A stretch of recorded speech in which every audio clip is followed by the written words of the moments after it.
பாகுபடுத்தி பார்த்துள்ளனர். 1951ஆம் ஆண்டு தேவேந்திர குல வேளாளர் என்ற பெயரில் 31ஆம் ஆண்டு ஜாதி பட்டியலில் இருந்து 1951 ஜாதி வாரி கணக்கெடுப்பு நடத்தப்படல. அந்த பட்டியலில் இருந்து அந்த பட்டியலில் தேவேந்திர குல வேளாளர் என்ற பெயர் இருக்கிறது, ஒருமையில் இருக்கிறது. அந்த கன்னிராஜ் போன்றவர்களுக்கு இது நன்றாக இருக்கும். நானே இது தொடர்பான ஆவணங்களை அவருக்கு அனுப்பி கொடுத்திருக்கிறேன். தேவேந்திர குல வேளாளர் பெயர் மாற்றத்திற்கு மிகப்பெரிய அளவு செயல்பட்டவர் எனக்கு முன்முறையாற்றிய நமது பாசத்திற்குரிய பேராசிரியர் ராம சீனிவாசன்ஜி என்பது எனக்கு முன்பே தெரியும். இப்பொழுது அவரோட புத்தகத்தில் அவர் குறிப்பிட்டிருப்பது போல் அந்த டிராப்டிங்கே அவர் தான் பண்ணியிருக்கிறார். எப்படி அந்த டிராப்டிங் பண்ணுறதுன்னு, மற்றபடி இதற்காக ஆடிட்டர் குருமூர்த்தி, அந்த மாநில பாஜக தலைவர் இவர்களிடெல்லாம் தன்னுடைய நியாயத்தை உணர்த்தி அந்த தீர்மானத்தை பாஜகவின் தீர்மானமாக எடுத்து சென்று அவர் நிறைவேற்றுவதற்கு அவருடைய பங்களிப்பும் தமிழக பாஜகவின் பங்களிப்பும் அளப்பரியது என்பது நாம் அனைவரும் அறிந்த ஒரு விஷயம்தான்.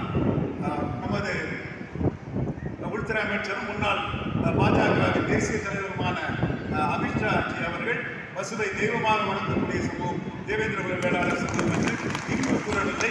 காசி பல்கலைக்கழகத்தில் இந்த சமூகத்தை பற்றி அவர் தெளிவாக கூறியிருக்கிறார் என்றால் இந்த சமூகத்தின் தனித்தன்மையை மோடி உணர்ந்திருக்கிறார், அமித்ஷா உணர்ந்திருக்கிறார்.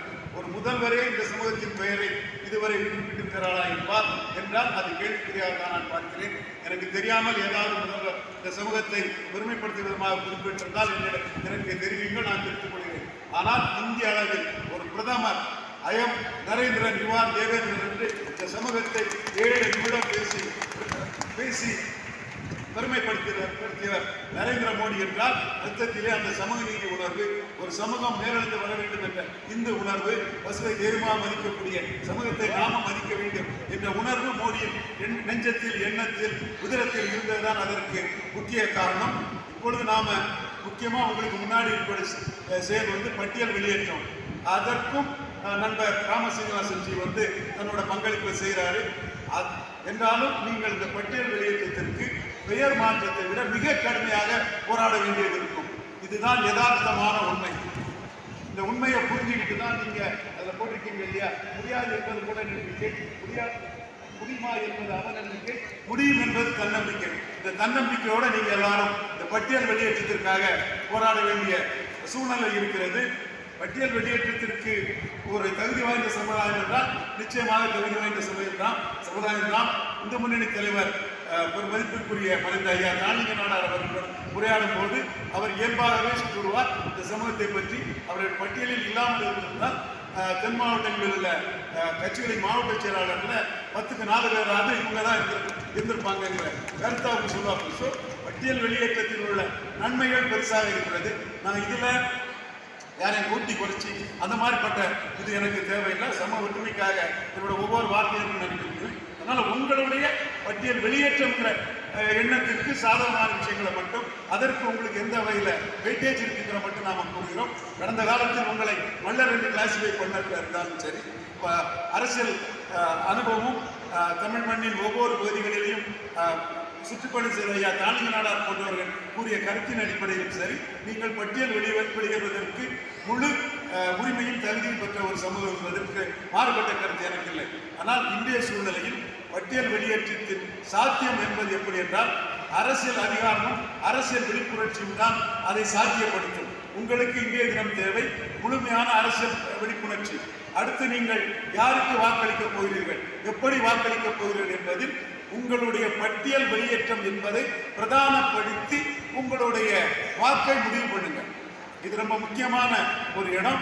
உங்களுக்கு 1 பாயிண்ட் ப்ரோக்ராம் அன்னைக்கு பிரதமர் நரேந்திர மோடி உங்கள்கிட்ட பேசுனதாட்டு நண்பர் சொன்னது போல, நீங்க வேற எதுவுமே கோரிக்கை வைக்காம தேவேந்திர குல வேளாளர் பெயர் மாற்றத்தை மட்டும் கேட்குறீங்கிறத அவர் கேட்டது போல் இப்பொழுது உங்க மற்ற கோரிக்கைகள் பல இருக்குது. நான் இல்லைன்னு சொல்ல வரல. ஆனால் நீங்க பிரியாரிட்டி எது, பட்டியல் வெளியேற்றங்கிறத சொல்லி உங்க மக்களை மிகப்பெரிய அளவில் திரட்டினாதான் அது சாத்தியப்படும். பொலிட்டிக்கல் அவேர்னஸ் தான் எதுக்குமே முக்கிய காரணம். பட்டியல் வெளியேற்றம்னாலும் சரி, பட்டியலுக்கு உள்ள வரதுனாலும் சரி, ரெண்டுக்குமே அதுதான் காரணம். கொங்கு வேளாளர் சங்க சகோதரர்கள் வந்து 1975ஆம் ஆண்டு அவர்கள் முன்னேறிய வகுப்பிலிருந்து பிற்படுத்தப்பட்டோர் பட்டியலுக்கு அவர்கள் வருவதற்கு வெளியேற்றம் வந்தாலும் சரி, உள்ள வரதுனாலும் சரி, பொலிட்டிக்கல் மைண்ட், பொலிட்டிக்கல் அவேர்னஸ், அரசியல் நன்மை, அரசியல் லாபம் இருக்கின்றன முடிவெடுக்க நடத்துவதற்கு உணர்ந்தால்தான் அது சாத்தியப்படுகிறது தான் நான் உங்களுக்கு விளக்கி சொல்ல கடமைப்பட்டிருக்கிறேன். அன்னைக்கு ஒட்டன்சத்திரம் எம்எல்ஏ திமுக கழகத்தை சேர்ந்தவர் எல்லா சட்டமன்ற உறுப்பினர்களிடமும் அதற்கான ஆதரவு கையெழுத்தை வாங்குகிறார். அப்படி இன்றைக்கு உங்க சமுதாயத்தில் வந்து ஒரு சட்டமன்ற உறுப்பினர் இன்னைக்கு சிட்டிங்ல இருக்க ஒருத்தர் வந்து உங்க சமுதாயத்துக்காக வாங்குவாரான்னு சொன்னா என்னை பொறுத்தவரையில் அதற்கான வாய்ப்புகள் குறைவில் தான் நினைக்கிறேன். கட்சி கட்டுப்பாடு அவங்களை தடுக்கும். ஆனால் கட்சி கட்டுப்பாட்டை மீறி ஒரு கட்சி கட்டுப்பாட்டை மீறி என்று சொல்ல வேண்டாம். கட்சி கட்டுப்பாடெல்லாம் என்னை ஒன்றும் செய்யாது. நான் இதை செய்தால் என் தலைமை என்னை பாராட்டும் என்ற அடிப்படையில் ஒட்டன்சத்திரம் திமுக எம்எல்ஏ 71 to 76 டிஸ்மிஸ் ஆகிற இருந்தோம் நினைக்கிறேன், சின்னசாமி நினைக்கிறேன். அவர் வந்து அனைத்து சட்டமன்ற உறுப்பினர்களும் அந்த கொங்கு வேளாளர் சகோதரர்கள் வாழக்கூடிய சமூகத்தைச் சேர்ந்த பகுதியைச் சேர்ந்த அனைத்து சட்டமன்ற உறுப்பினர்களும், குறிப்பாக அரவக்குறிச்சியை சேர்ந்த முஸ்லீம் லீக்கை சேர்ந்த ஒரு முஸ்லீம் சட்டமன்ற உறுப்பினரும் அதற்கான கையெழுத்தை கொண்டு கொடுத்து அவர்கள் பிற்படுத்தப்பட்ட பட்டியலில் சேர வேண்டும் என்பதற்கு ஒட்டுமொத்த பகுதி மக்களின் கோரிக்கையாக அது முன்வரும்போது அன்றைய திமுக கழக தலைவர் மு கருணாநிதி அவர்கள் வந்து முதல்வர் அவர்கள் வந்து கொங்கு வேளாளர் சங்கத்தை பிற்படுத்தப்பட்டோர் பட்டியலில் சேர்க்கிறார். அந்த கோரிக்கை எப்படி நிறைவேறுகிறது? வெளியேற்றமோ உள்ள வர்றதோ இந்த ஒரு லிஸ்டுக்குள்ள என்றால் ஒட்டுமொத்த அந்த சமூகத்தின் கோரிக்கையாக அந்த சமூக வாழக்கூடிய பகுதியில் சேர்ந்த அனைத்து சட்டமன்ற உறுப்பினர்களும் மக்கள் பிரதிநிதிகளும் அதனை ஏற்றுக்கொள்கிறார்கள். அதை தமிழக முதல்வர் ஏற்றுக்கொள்கிறார். அவருக்கு அரசியலில் கோயம்புத்தூர் மக்களவைத் தேர்தலில் 3வது இடத்திற்கு போனதும், கோயம்புத்தூர் சட்டமன்ற தொகுதியில் 3வது இடத்திற்கு போன அரசியல் நிர்பந்தம் இருந்தாலும் கூட அந்த அரசியல் நிர்பந்தத்தை ஒரு சட்டமன்ற உறுப்பினர் அனைத்து மக்கள் பிரதிநிதிகளின் ஆதரவில் பெற்று அதை நிறைவேற்றுகிறார். அதுபோல் உங்கள் பட்டியல் வெளியேற்றத்திற்கு இன்று தேவேந்திர குல வேளாளர் சமூகத்தைச் சேர்ந்த மக்கள் பிரதிநிதிகள் இதை முன்னெடுத்து செய்ய தயாராக இருக்கிறார்களா? இருந்தால் அவங்க பகுதியை சேர்ந்த மக்கள் பிரதிநிதிகள் எல்லாரும் அவங்க இதை முன்னெடுத்தாங்கன்னா இந்த மக்கள் வாக்கு தங்களுக்கு தேவை என்று சொல்லும் போது கண்டிப்பாக எல்லோரும் அதற்கு கையெழுத்து போடுவார்கள், மக்களவையில் பேசுவார்கள், சட்டமன்றத்தில் பேசுவார்கள். அதை முன்னெடுக்கக்கூடிய அளவிற்கு தனித்தன்மையோடு நமக்கு மக்கள் பிரதிநிதிகள் இருக்கிறார்களா என்பதை நீங்கள் யோசிக்க வேண்டும். அப்படி யாராவது முன் வந்து அதை செயல்படுத்தினால் யாரும் மாட்டார்கள் என்று யாரையும் நான் குறைத்து மதிப்பிட விரும்பவில்லை. அப்படி செய்தால் இந்த 4 மாதங்கள் தான் இருக்க முடியும். அப்படி செய்தால் அது ஒரு பெரிய அளவுக்கு அது பிக்கப் ஆகி அது உங்களுக்குள்ள அந்த கோரிக்கை பெரிய அளவுக்கு வலுத்து உங்களுடைய கோரிக்கை நிறைவேறக்கூடிய ஒரு சூழ்நிலை உருவாகும் என்பதை தெள்ள தெளிவு. அடுத்தபடியாக அதற்கான வாய்ப்புகள் இல்லாவிட்டால் உங்கள் வாக்குச்சீட்டில் தான் அதை நீங்கள் காட்ட வேண்டும். உங்களுக்காக இந்த கோரிக்கையில் உங்களோடு யார் நிற்கிறார் என்பது விருதுநகர் மக்களவை தொகுதியைச் சேர்ந்த சகோதரர் சீனிவாசன்ஜி நிற்கிறார் என்பது தெரிகிறது. இதுபோல் மக்கள் பிரதிநிதிகளாக இல்லாவிட்டாலும் மக்களுக்காக உழைக்கக்கூடிய அரசியல் தலைவர்கள் எத்தனை பேர் இருக்கிறார்கள், யார் இதற்கு உங்களுக்கு தயாராக இருக்கிறார்கள், அதை நீங்கள் வந்து உங்களுக்காக அதை நீங்கள் வந்து தமிழகம் முழுவதும் சென்று அவர்களுடைய ஆதரவை உங்களுடைய கோரிக்கைக்கு வலு சேர்க்க முயல வேண்டும். நான் ஏன் சொல்ல வேண்டும் என்றால் தேவேந்திர குல வேளாளர் என்ற பெயர் மாற்றம் என்பது ஆல்மோஸ்ட் ஒட்டுமொத்த சமூகத்தின் கோரிக்கையாக தான் இருந்தது.